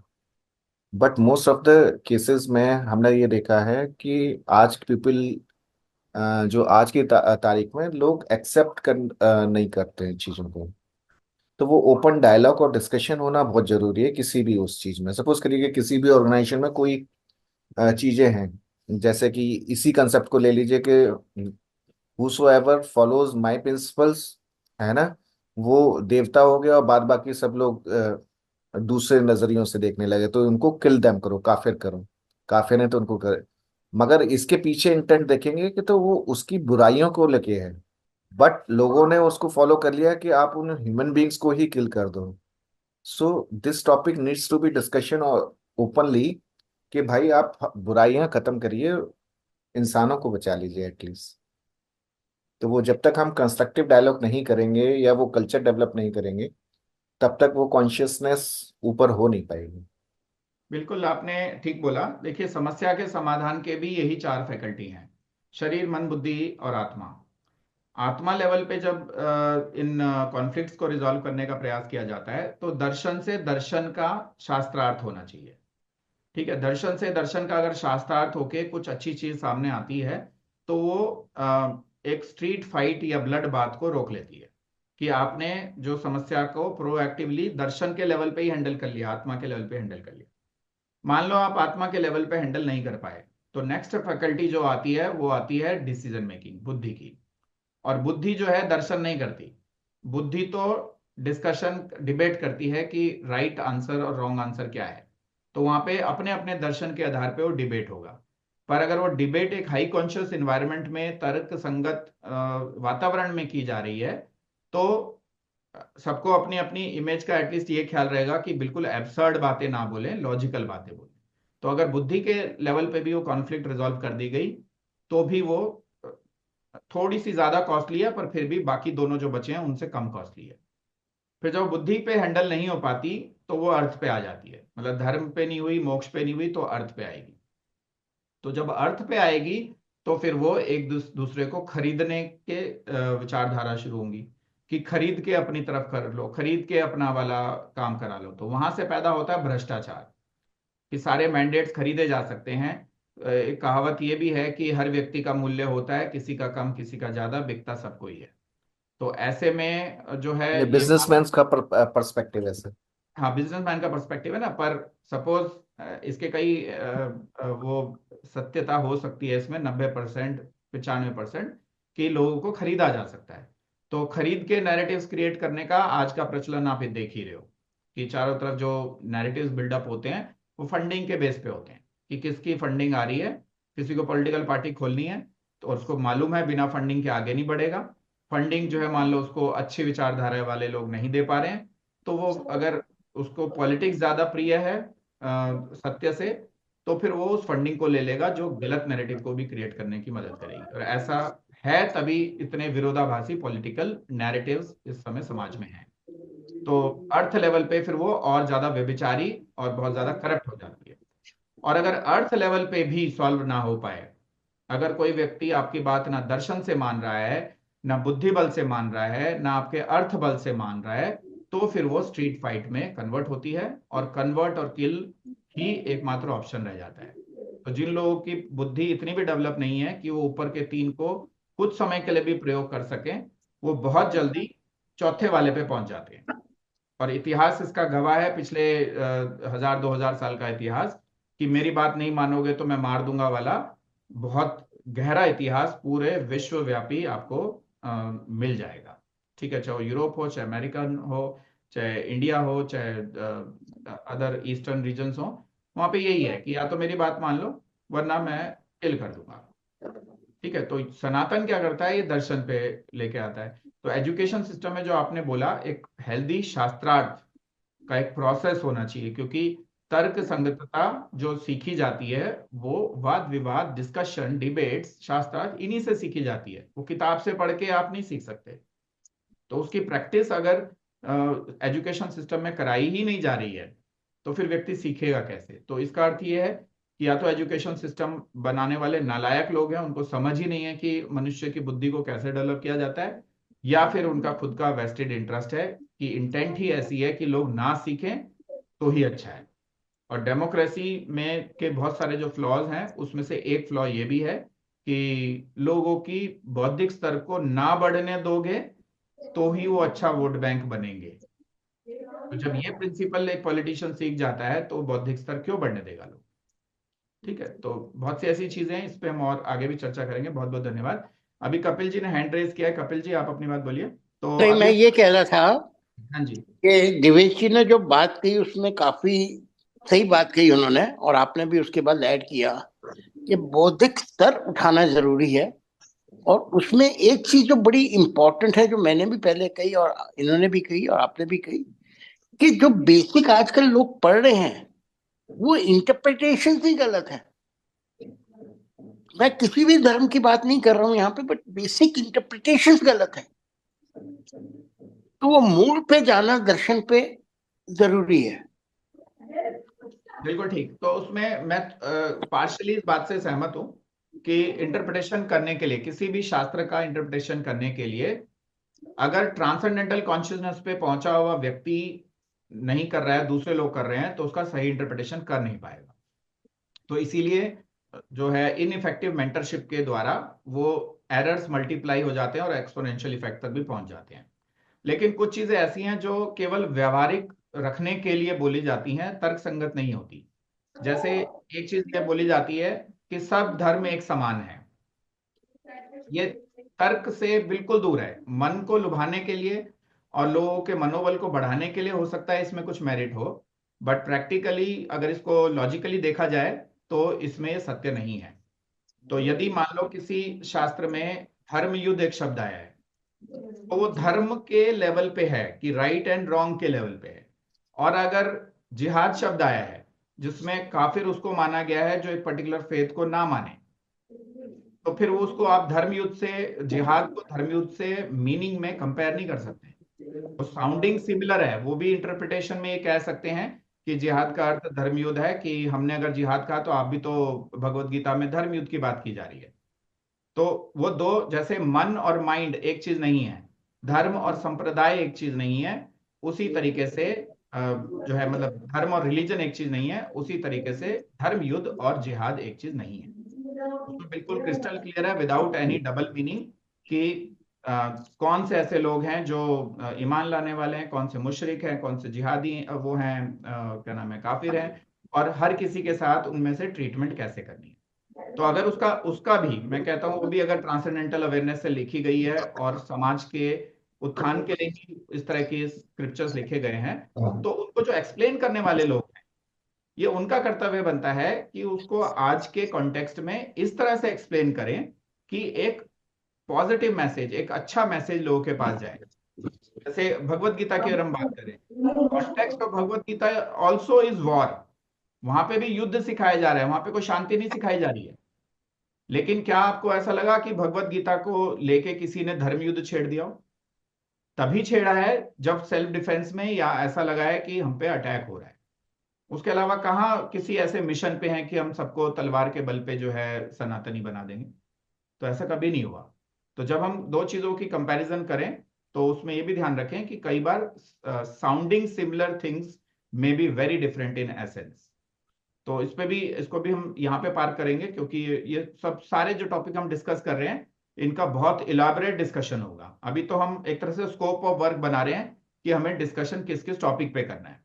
तो उसके लिए आप सबके इनपुट जो इनवाइट किए गए बहुत वैल्यूएबल आ रहे हैं। आई एम वेरी हैप्पी कि आज का जो सत्र है ये बहुत अच्छा जा रहा है। तो अभी मैं चलता हूँ अनिरुद्ध कुमार जी के पास। अनिरुद्ध जी वेलकम, आप अपनी बात आज के टॉपिक से रिलेटेड बोल सकते हैं। हेलो। वीडियो ऑन कर सके तो बहुत ही नहीं अच्छा।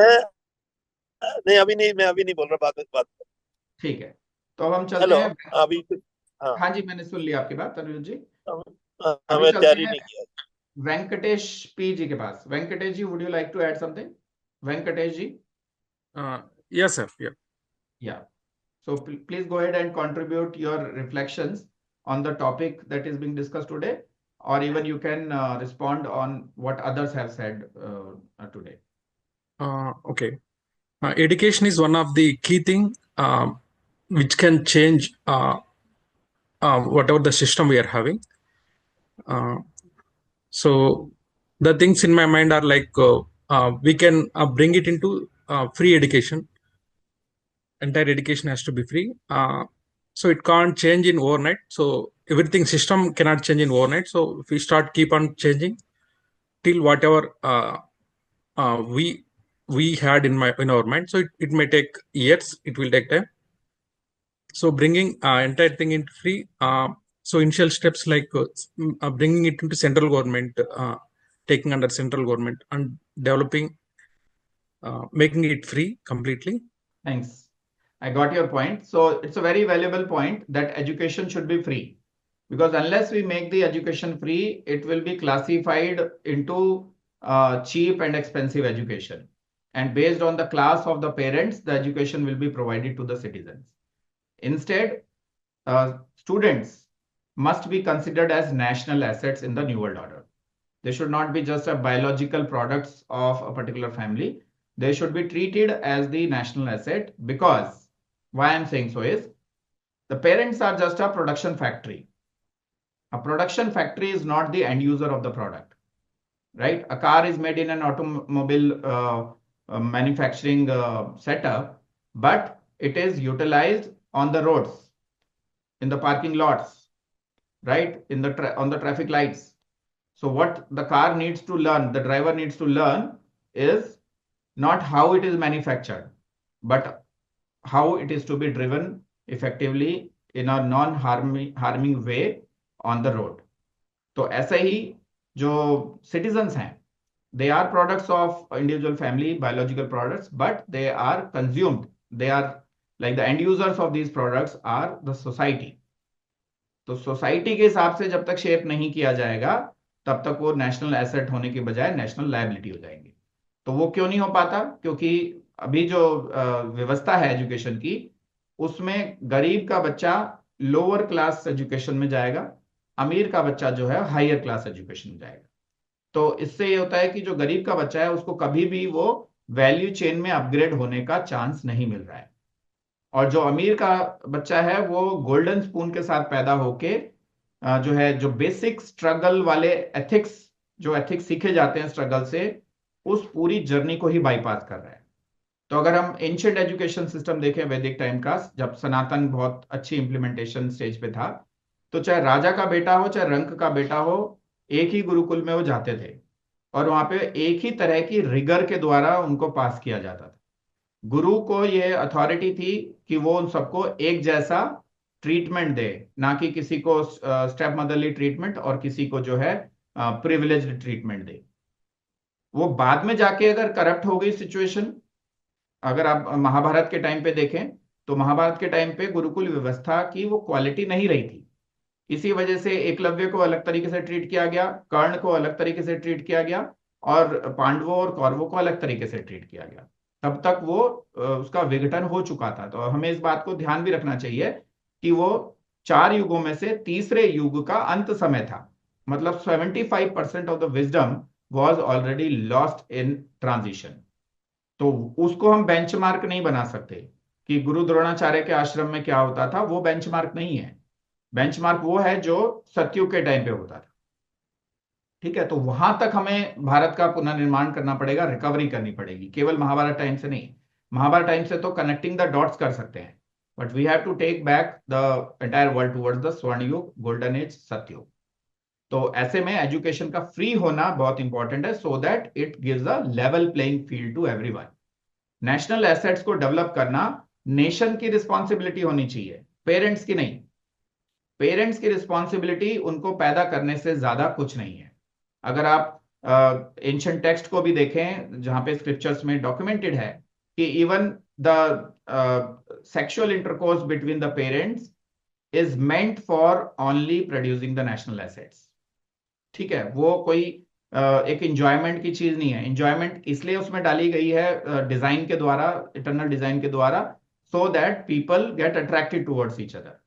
अदरवाइज हो सकता है कि शरीर इतना एक फिल्थ से भरा हुआ, हड्डियों से भरा हुआ, मांस से भरा हुआ और खून से भरा हुआ एक इक्विपमेंट है जिसके कोई आसपास भी ना आना चाहे।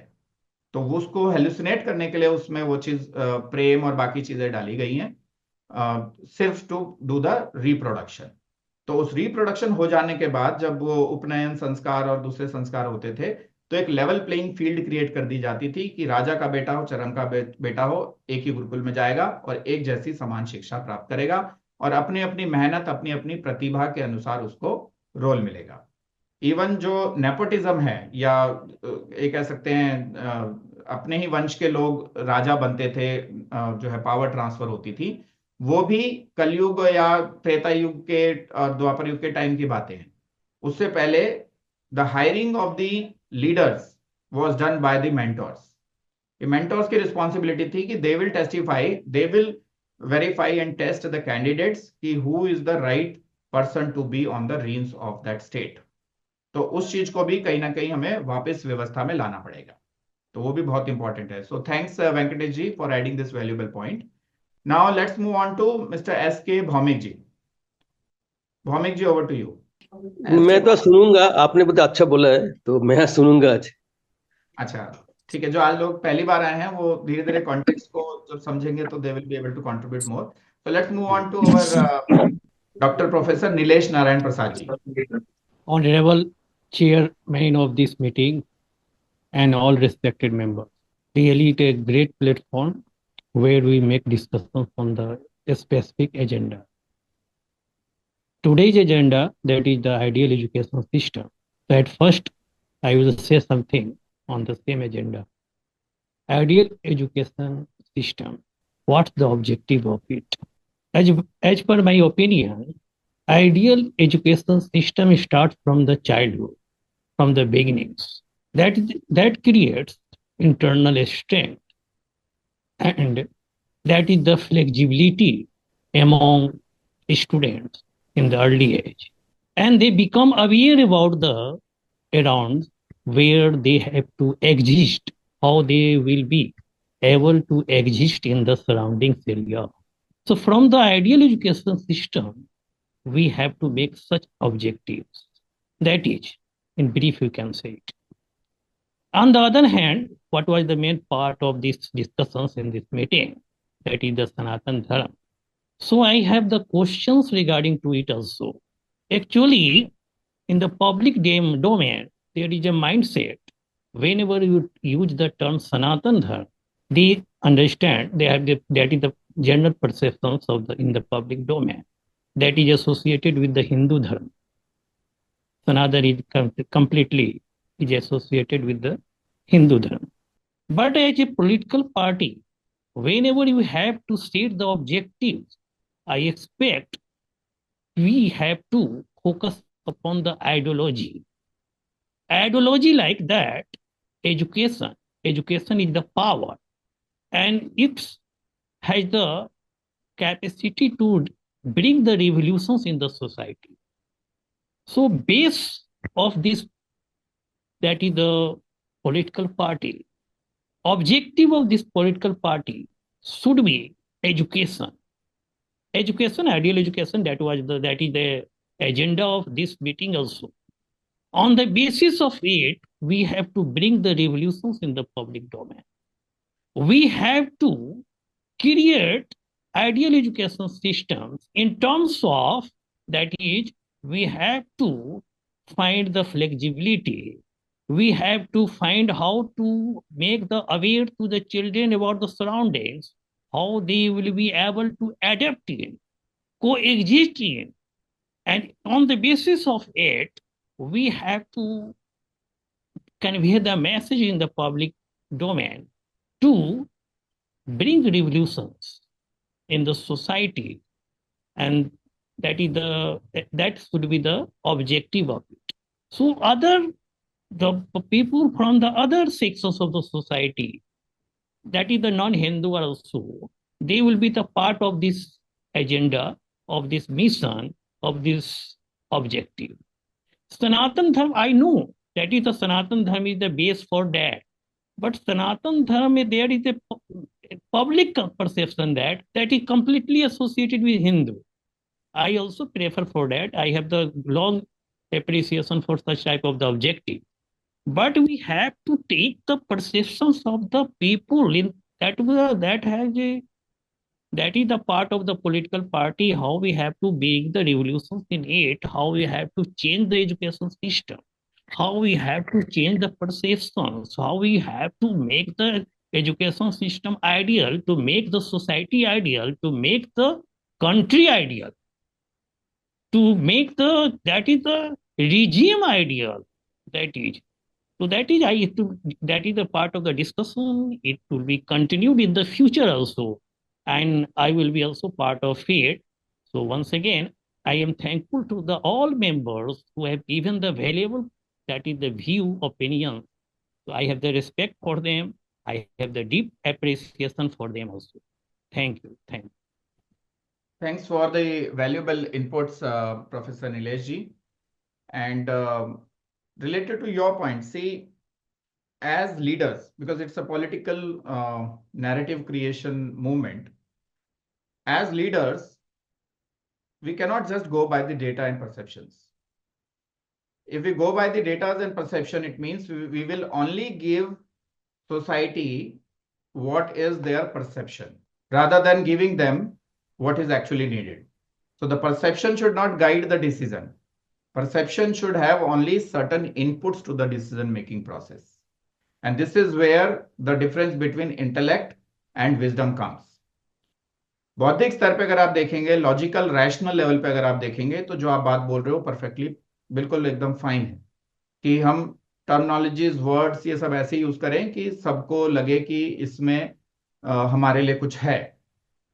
But at the same time, in order to accommodate the heterogeneous thought process, the possibility of creating a homogeneous thought process will be compromised.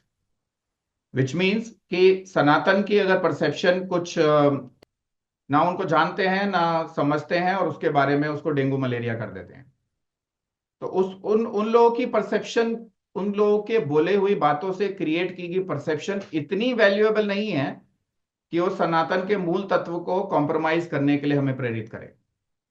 We should not be affected too much by that. Leaders का काम केवल perception के base पे decision लेना नहीं है, it is the leaders decisions which shape up the perception of the people. इस बात को भी थोड़ा ध्यान दें कि परसेप्शन बनती कैसे है। अगर लीडर कुछ ऐसी रिफॉर्म की बात बोल रहा है जो पब्लिक परसेप्शन से बहुत ऊपर की चीज है, तो धीरे धीरे धीरे वो लोग भी उस परसेप्शन को अडॉप्ट कर लेते हैं। भगवत गीता को रेफरेंस करते हुए, जो कि पिछले प्रोजेक्ट युग परिवर्तन का सोर्स कोड है, which has all the codes for the new project युग परिवर्तन also, it clearly says यद्यथा आचरति श्रेष्ठा तद तद भवति जना। वो ये नहीं बोल रहे कि यद्यथा आचरति जना तद तद आचरति श्रेष्ठा। इसका अर्थ यह है कि मनुष्य समुदाय उन बातों को अपने आप स्वीकार करने लग जाता है जिस बातों को लीडर्स प्रमाणित कर देते हैं। प्रमाण प्रस्तुत करना पड़ेगा आपको, मनुष्य समुदाय भेड़ चाल की तरह उसमें फॉलो कर लेगा। लेकिन अगर हम इसको उल्टा कर दें कि जैसा जैसा परसेप्शन समाज लेके बैठा हुआ है वही वही करो, तो that is exactly called as appeasement politics. तो यहां पे जो बिल्कुल निर्भीत समाधि से उत्पन्न जो सिस्टम है वो डेवलप किया जा रहा है। तो public perception matters but are not the deciding factors. तो सनातन इसी वजह से कि कॉन्ट्राडिक्ट ना हो, ये कॉन्ट्राडिक्शंस ना आए जो आपने कहा है, don't promote this movement to the people who do not have acceptance to the Sanatan. Simple as that, right. Subscription होगा उनका, पहले लो हैंगिंग फ्रूट्स पे जाइए, पहले उन पे जाइए जिनको सनातन शब्द से कोई चिढ़ नहीं है, जो उसको डेंगू मलेरिया नहीं समझते, जो ये बात जानते हैं सनातन का अर्थ है अनादि अनंत। सनातन का अर्थ है कालातीत, भावातीत, मायातीत, त्रिगुणातीत। सनातन का अर्थ है यूनिवर्सल कांस्टेंट्स, इटर्नल प्रिंसिपल, शाश्वत सिद्धांत। यूनिवर्स उसी के हिसाब से चलता है, किसी कांग्रेस, बीजेपी या आम आदमी पार्टी के परसेप्शन बेस्ड अपीजमेंट से नहीं। जो विश्व व्यवस्था बनेगी, भारत की व्यवस्था बनेगी, उस सिद्धांत के आधार पर बनेगी। सिद्धांत will not compromise for the perception, perception has to upgrade themselves towards the सिद्धांत। तो मैं just wanted to make it clear so that internal लोगों को हमें पता हो कि नैरेटिव में ये चीज नॉन कॉम्प्रोमाइजेबल है। अगर आपको इस मूवमेंट को प्रमोट करते हुए, किसी से बात करते हुए ये दिक्कत आती है कि उसके परसेप्शन में सनातन डेंगू मलेरिया है, तो ऐसे व्यक्ति को छोड़ दीजिए। In a country of 140 crore people, we are not limited by the choices. We have so many people who can back this, and 1% ऑफ the population, even if 1% of the population of high conscious people who are self-realized, who are self-actualized, उतने लोग भी एक साथ आ जाएंगे तो बाकी 99% को हम सही परसेप्शन की तरफ, सही रियलिटी की तरफ ले आएंगे। ठीक है, तो बिल्कुल भी आप निर्भय होके काम कीजिए। ठीक है, भय से नहीं होगा। भय से होगा तो फिर आपके डिसीजन खुद ही देख लीजिए। अगर पब्लिक परसेप्शन का भय है तो आपके निर्णय में इंप्योरिटी तो अपने आप ही आ गई। ठीक है, लीडर्स भयभीत होने के लिए नहीं होते, लीडर समाज को बदलने के लिए होते हैं। और don't even go by the motivational speakers talk that you can not change people. ये सारी बिल्कुल फालतू की बेकार की बातें हैं कि आप लोग नहीं बदल सकते। सुबह से शाम तक लोग एक दूसरे को बदलने का काम कर रहे होते हैं और एक दूसरे को फॉलोअर लीडर रिलेशनशिप में, मेंटर मेंटी रिलेशनशिप में ला रहे होते हैं। तो ये सैद्धांतिक तौर पर ही गलत है कि आप लोगों को नहीं बदल सकते। आप बिल्कुल बदल सकते हैं। तो अर्ध सत्यों पे ना जाएं। जो मोटिवेशनल टॉक्स होती है सिर्फ लोगों को मानसिक रूप से सशक्त करने के लिए होती है कि सब धर्म एक समान है, जिहाद और धर्म युद्ध एक ही बात है, ऐसे कह के हम असत्य के लिए सत्य को कॉम्प्रोमाइज कर रहे हैं। ठीक है, तो किसी से हमें दुश्मनी नहीं करनी है। मैं ये नहीं कह रहा हूं कि आप जाइए और मुस्लिम लोगों को बोलिए, क्रिश्चियंस को बोलिए कि सनातन एक्सेप्ट करो। सिंपल सी बात है, we don't need to do that at least today. ठीक है, so let us do it. Let the majority people decide what is right for the country and for everyone. It has to be all inclusive because Sanatan principle ही है वसुधैव कुटुंबकम। ठीक है, ये सनातन का principal है कि सब फैमिली मेंबर्स हैं। ठीक है, इस्लाम का प्रिंसिपल नहीं है, क्रिश्चियनिटी का प्रिंसिपल नहीं है। सनातन का प्रिंसिपल है कि वसुधैव कुटुंबकम। सनातन का प्रिंसिपल है सर्वे भवन्तु सुखिनः सर्वे सन्तु निरामया। सनातन का प्रिंसिपल है तत्व ज्ञान, ब्रह्म ज्ञान, आत्मज्ञान। तो जो सनातन का प्रिंसिपल है, बेटर प्रिंसिपल है, उसके लिए हम लोअर प्रिंसिपल्स के वजह से कॉम्प्रोमाइज ना करें। ठीक है, we are not doing a small it's bits changes in the country, it's a complete overhaul which may even include overhauling the political framework. ठीक है, पॉलिटिकल फ्रेमवर्क, कॉन्स्टिट्यूशन के लिए हम नहीं है, हमारे लिए कॉन्स्टिट्यूशन है। तो जो ये कुछ पॉलिटिकल पार्टीज बोलती रहती है संविधान बदल देंगे, संविधान बदल देंगे, क्या हो गया संविधान बदल देंगे? क्या कुछ मुट्ठी भर लोगों के द्वारा बनाया गया संविधान 75 साल पहले इतना इंपॉर्टेंट हो गया कि हम जबरदस्ती आज की अपने डिसीजन मेकिंग को उसी संविधान के अंदर ही फिट करने की कोशिश करते रहे? एंड संविधान itself is flexible, there are so many constitutional amendments which are done in the constitution by all political parties. तो वो संविधान को बदलना असंवैधानिक नहीं है, संविधान is for the betterment of people. तो अगर सनातन बेस्ड संविधान बनाने की आवश्यकता पड़ती है तो बनाना चाहिए, क्यों नहीं बनाना चाहिए, राइट? तो इसलिए बिल्कुल आप इस पॉलिटिकल बाउंड्री से भी ना सोचिए कि डेमोक्रेसी है इंडिया में तो democracy is the best way of governing the people of this country.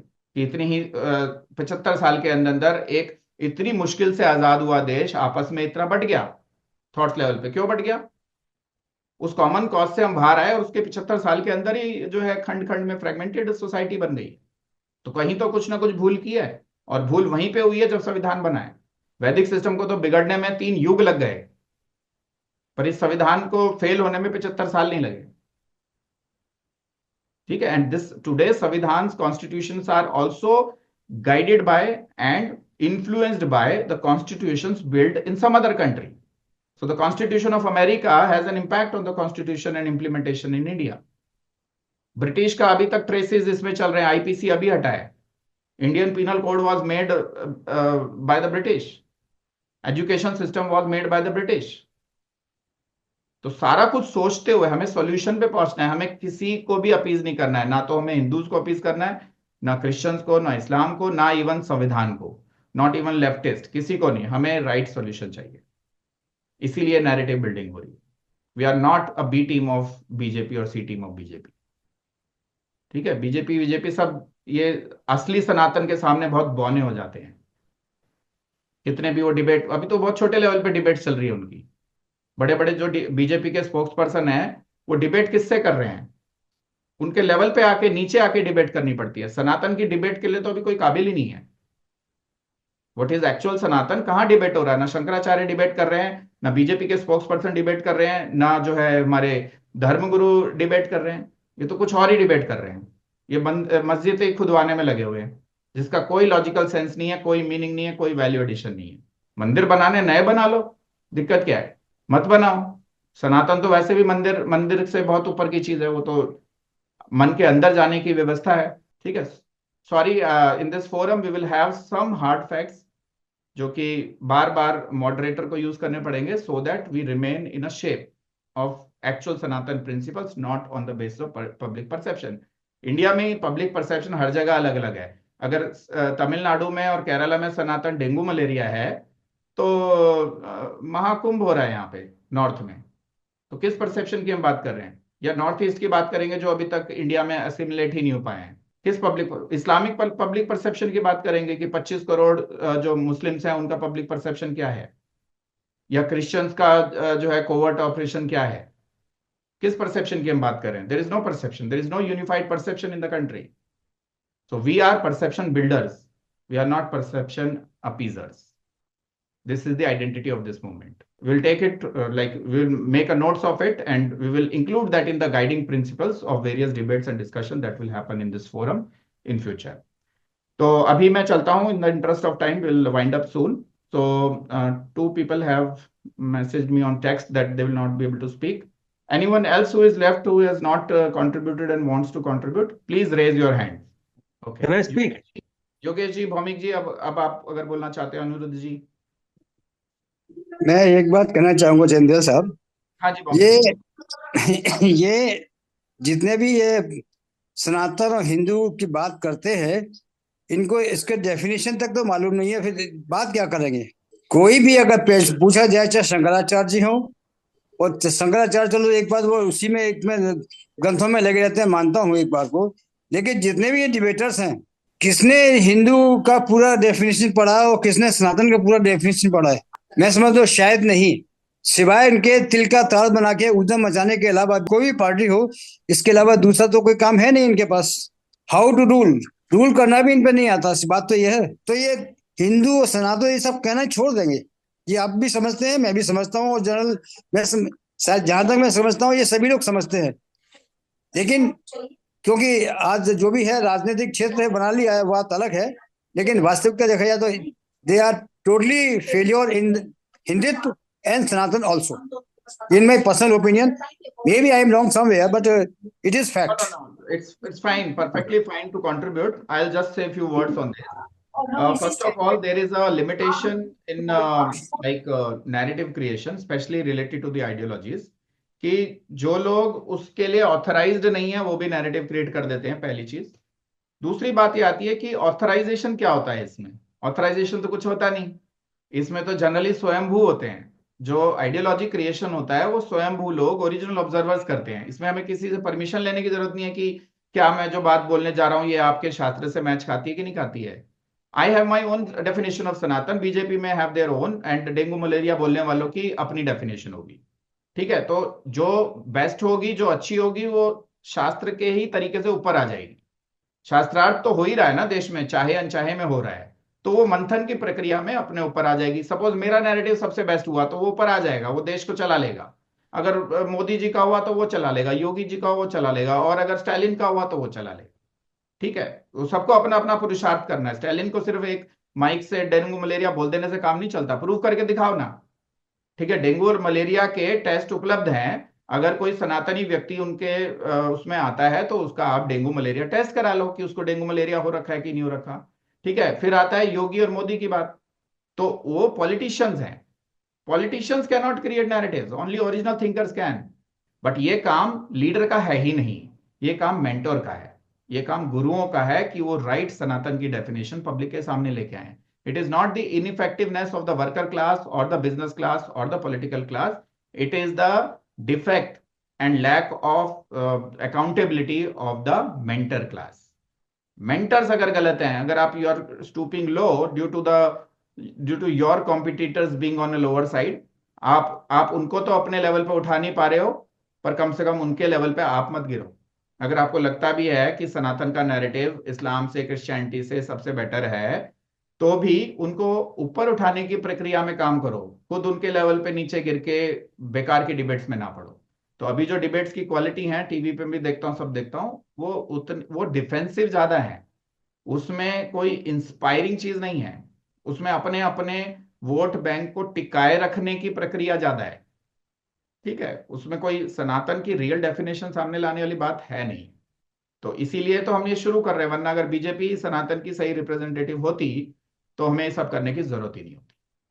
ठीक है ना, तो बहुत बहुत धन्यवाद सबका। एक last call, Bhaumik ji and Aniruddh ji, if you have something to share you can share.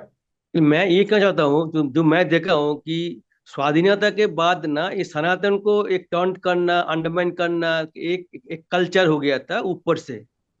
Number one, मतलब लोग इवन इवन जब बचपन में गीता वो तो लोग मतलब हंसते थे, अरे गीता गीता क्या होता है। हमारे लोग, हमारे जब बचपन थे हम लोग बोलते यार गीता, लोग हंसते थे, टर्न करते थे महाभारत वगैरह।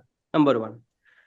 नंबर टू, इतिहास को इतना बदल दिया है। मैं पढ़ा हूँ इतिहास क्लास 10 तक, हालांकि हमारे बंगाल में तो 8 साइंस था ना, 8 के बाद 9 से साइंस होता था, 9 10 इज साइंस ओनली, लेकिन मैं आर्ट्स लिया था 10 तक। हिस्ट्री बुक में मुझे याद है, मेरी जो किताब थी 500 पेज का, 200 पेज तो मुगल था, 200 पेज तो ब्रिटिश था, और 100 पे और 50 पेज में कुछ था वो ना अलेक्जेंडरिक था, कनिष्क था, ये था। और उसमें चोला, अहम डायनेस्टी, चोला डायनेस्टी, सातवाहन डायनेस्टी, ये कुछ नहीं था। अहम डायनेस्टी तो मैंने सीखा है व्हाट्सएप में। आज कोई सज्जन बोल रहे थे कि व्हाट्सएप यूनिवर्सिटी, मैं तो बहुत कुछ सीखा हूँ व्हाट्सएप यूनिवर्सिटी से।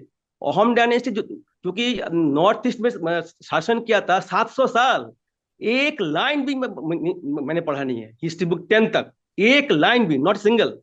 चोला वाज देयर, चोला एक 1/4 पेज था, मुझे याद है। चोला डायनेस्टी 500 साल रूल किया है, और उन्होंने फिलीपींस सब रूल किया। फिलीपींस रूल किया 1500 तक। मतलब फिलीपींस को रूल किया चोला ने 1500 तक। एक चोला का 1/4 पेज था, 7/4 पेज था, और हम था ही नहीं है। तो कहने मतलब कि हिस्ट्री को ऐसे बदल दिया पूरा 500 पेज का हिस्ट्री। मेरा 10th में, इवन मेरे बहुत साइंस स्टूडेंट है, उनको तो ऐसा नाम सुना ही नहीं है चीज। तो मैं सुना कि मेरा 10th तक था हिस्ट्री, इसलिए तो हिस्ट्री को ऐसे चेंज कर दिया है, आप लोग वो सुनने तैयार नहीं है, क्योंकि 50-70 साल में वो एक कल्चर बन गया था। बिल्कुल इतिहास जानना बहुत जरूरी है। इवन बिल्कुल। माओ से तो, सॉरी आपका चाइनीज प्रेसिडेंट जी मुझे याद है जब फर्स्ट पहले बना था, प्रेसिडेंट बना था 12 अक्टूबर में, उसने पहले कहा था कि China is a 5000 year old culture history. तो कम्युनिस्ट है वो भी बोला कि मेरे 5000 की हिस्ट्री वो जानना जरूरी है। जी जो अभी ये प्रेसिडेंट है, और हमारे यहाँ तो बात करते हैं 5 लोग हंसते हैं, अरे यो मतलब लोग सब लोग टर्न करते हैं। तो ये जो है कल्चर चेंज करना पड़ेगा और इतिहास को ठीक करना पड़ेगा, बस ये मेरा कहना है। और वो इसी तरीके से होगा कि आप गलत या लोअर कॉन्शियसनेस के नैरेटिव्स को अकोमोडेट करने के चक्कर में हायर कॉन्शियस वाले को कॉम्प्रोमाइज नहीं करोगे। तो नहीं उसका हमारे साथ हमारे से देखिए ना, नहीं हमारे पॉलिटिकल क्लास जो है ना, ऊपर से 47 के बाद ना स्टार्टिंग में सोमनाथ टेम्पल, आप लोग को मतलब लोग ये इसको एक कल्चर बना दिया कि मतलब आई लोग इवन क्यों आया, लोग हिंदुओं में क्यों आया, मतलब आई मीन नॉट हिंदू, मतलब सनातनी में क्यों आया, क्योंकि वो एक स्टाइल बन गया, फैशन बन गया था, अंडरमैन का टर्न करना कल्चर बन गया था, तो वो के ऊपर से आया था। इनफैक्ट ये 47 के बाद वो चालू हुआ था। बिल्कुल बिल्कुल। तो आप इसको इस तरह से लीजिए, देखिए क्यों हुआ ये, पहले हम वाई पे भी जाएंगे इसकी एनालिसिस करने के लिए, कि जो नेटिव कल्चर और नेटिव जो रिलीजन कह लीजिए या थॉट प्रोसेस था वो इस देश का सनातन था। इस बात में किसी को भी शक नहीं होना चाहिए, क्योंकि सनातन के जितने भी कंट्रीब्यूटर्स हैं, बड़े कंट्रीब्यूटर्स सारे इसी धरती पे पैदा हुए थे। जबकि जो एब्राहमिक रिलीजन्स हैं उसका उनके खुद ही के हिस्टोरिकल रिकॉर्ड्स के अनुसार वो भारत का नेटिव थॉट प्रोसेस नहीं है, वो इंपोर्टेड है, एक मिडल ईस्ट से आया और दूसरा भी उसी के पास से पैलेस्टाइन और उस रीजन से ही आया। क्रिश्चियंस और मुस्लिम जो हैं और ज्यूज, ये तीनों उसी एरिया के उनका उद्गम स्थल है। तो ऐसे में नेटिव्स का जो धर्म था, नेटिव का जो कल्चर था, वो सनातन था। अब Sanatan as a principle world की या यूनिवर्सल प्रिंसिपल्स हैं, वर्ल्ड का बेस्ट एक नैरेटिव उसके बेस पे बन सकता है, लेकिन उसकी low practice by the people had resulted into such a situation कि भारत जो है आपस में भी लड़ता रहता था। भारत के जो सनातन प्रैक्टिस को नहीं, क्योंकि अगर हमारे मतलब प्राइम मिनिस्टर लेवल में अगर मतलब गवर्नमेंट लेवल से अगर होगा तो वही स्टार्ट वही होता प्रैक्टिस। उसमें ऐड कर रहा हूं। तो जहां तक मतभेद सनातनी लोगों के बीच में था वो इंटरनल था, उसमें किसी एक्सटर्नल फेथ के ना होने के कारण जो राइट और रॉन्ग की डिबेट होती थी उसका मूल जो है वो वेद था। कि अगर रावण और राम की पार्टीज का भी आपस में डिबेट हो रही हो तो they will B interpreting the same text. ठीक है, रामायण काल में भी ये था कि रावण भी जो है वैदिक सिस्टम से पढ़ा लिखा था और जो है राम भी वैदिक सिस्टम से पढ़े हुए थे। रावण भी जो है ब्राह्मण पुत्र था, राम भी जो है क्षत्रिय पुत्र थे। तो एक तरह से उनके पास बेंचमार्क सेम थे, बट उसकी इंटरप्रिटेशन अलग थी। बट एब्राहमिक फेथ के भारत में इन्वेजन की वजह से वो बेंचमार्क भी दो हो गए कि अब आपको डिबेट शास्त्र के सही और गलत इंटरप्रिटेशन तक सीमित नहीं रहेगी। डिबेट इस बात पे हो गई कि वैदिक बात क्या कह रहा है और पुराण क्या कह रहा है, बाइबल क्या कह रहा है। तो उसकी वजह से इसको इस तरह से देख सकते हैं, 2 4 5 भाई थे, वो आपस में लड़ते रहते थे, ठीक है, लेकिन क्योंकि उनका कॉमन एंसेस्टर था तो उनके पास कोई तो कॉमन ग्राउंड था। ऐसे में बीच में कोई दूर देश से आया और उसने उस युद्ध के अंदर घुस गया और देखा कौन सा वीक पड़ रहा है इसमें, उसका सपोर्टर बन जाओ, उसको अपनी तरफ मिला लो और इन लोगों को डिवाइड एंड रूल करो। ठीक है, तो जब देश हमारा आजाद हुआ तब ये क्यों नहीं हुआ, जो आपके क्वेश्चन में है कि तब ये रिकवरी क्यों नहीं हुई, क्योंकि 300 साल से क्रिश्चियन फेथ इस कंट्री को गवर्न कर रहा था और लगभग 800 साल से उससे पहले 500 साल से जो इस्लामिक फेथ है वो भारत को गवर्न कर रहा था। तो उनकी भी बहुत सी जनरेशन्स यहाँ पे बीत चुकी थी और हमारे बहुत सारे सिस्टम्स में उसका पेनिट्रेशन हो चुका था। तो जब देश आजाद हुआ तो उसमें सबसे पहला प्रश्न ये आया कि ये देश किसका। अब आजाद हो गया, क्रिश्चियंस ने भी छोड़ दिया, मुगलों ने भी छोड़ दिया, सबने छोड़ दिया, अब आजाद हो गया, ठीक है, अब ये किसका। तो उस समय जितने लोग उपस्थित थे उनकी बेस्ट ऑफ द विजडम के अनुसार उन्होंने जो उसमें मान लिया, वो शायद मेजोरिटी और माइनॉरिटी के बेस पे मान लिया कि नंबर किसके ज्यादा हैं। तो जो सनातनी उससे बैकग्राउंड से आ रहे थे उनके ज्यादा थे, तो उन लोगों के हिसाब से कई चीजें जोड़ दी गई। लेकिन क्योंकि बाकी लोग भी अब इसी के नेटिव हो गए थे, तो उनको अकोमोडेट करने के लिए सेकुलरिज्म और ये बाकी सब चीजों की जरूरत पड़ी। अदरवाइज सनातन तो इनहेरेंटली सनातन है, वो सेकुलर है, सबको अकोमोडेट करके चलता है।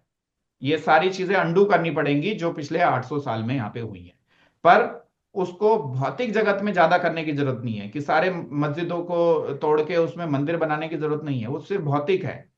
हमें मानसिक लेवल पे और आध्यात्मिक लेवल पे परिवर्तन की आवश्यकता है। भौतिक में उसको हेरिटेज के रूप में पड़े रहने दो, सबको सबको रहने दो, ताजमहल भी रहने दो, कुतुब मीनार भी रहने दो, हिस्टोरिकल मॉन्यूमेंट्स के रूप में रहने दो, ठीक है। लेकिन जो मानसिक लेवल पे है, कलेक्टिव ह्यूमन कॉन्शियसनेस है भारत की, और जो आध्यात्मिक लेवल है, जो स्पिरिचुअल डेवलपमेंट है, वो सनातन उसकी जिम्मेदारी ले ले। भौतिक में तो अपने आप ही परिवर्तन हो जाएगा, और नहीं भी होगा तो फर्क नहीं पड़ेगा, ठीक है। अगर मस्जिदें बनी भी रही, चर्चेस बनी भी रही, तो फर्क नहीं पड़ेगा। लेकिन अगर लोगों के अंदर की मानसिकता करप्ट होके लेफ्टिस्ट या डेंगू मलेरिया मानने वाली हो गई, तो बहुत फर्क पड़ेगा। तो हमें वहां पे एनर्जीज को लगानी है जहां पे समस्या का हल छुपा हुआ है, ना कि वहां लगानी है जहां पे समस्या और बढ़ जाए। इस मंदिर मस्जिद के विवाद से तो समस्या और बढ़ जाएगी, और कट्टरपंथी सोच डेवलप हो जाएगी। तो इसी आशा के साथ कि हम सब लोग मिलके इन सारे सिद्धांतों को ध्यान में रखते हुए एक नैरेटिव क्रिएट कर पाएंगे जो भारत के लिए, पूरे भारत के लिए और भारत के सभी सिटीजन्स के लिए, क्योंकि संप्रदाय से ऊपर उठ के आती है नागरिकता। अगर किसी को भारत की नागरिकता मिली हुई है, तो चाहे वो हिंदू है, चाहे मुसलमान है, क्रिश्चियन है, कुछ है, सबको समान अधिकार तो होने ही चाहिए, ठीक है। तो ऐसा नैरेटिव जो है सनातन का हमें बनाना है। तो बहुत बहुत धन्यवाद। आप सबसे मिलते हैं अगले हफ्ते फिर 2 बजे से 3 बजे। बहुत अच्छी आज चर्चा रही। जिन लोगों ने व्हाट्सएप ग्रुप ज्वाइन नहीं किया है द पॉलिटिकल 1000 का, वो प्लीज उसको ज्वाइन कर लें, और वहां पे इसकी सारी इंफॉर्मेशन आपको लगातार मिलती रहेगी। मैं आपको अभी 1 मिनट के लिए आप रुकिएगा, मैं एक लिंक शेयर कर रहा हूँ चैट पे। ये व्हाट्सएप ग्रुप का लिंक है, इसको आप ज्वाइन कर लीजिए।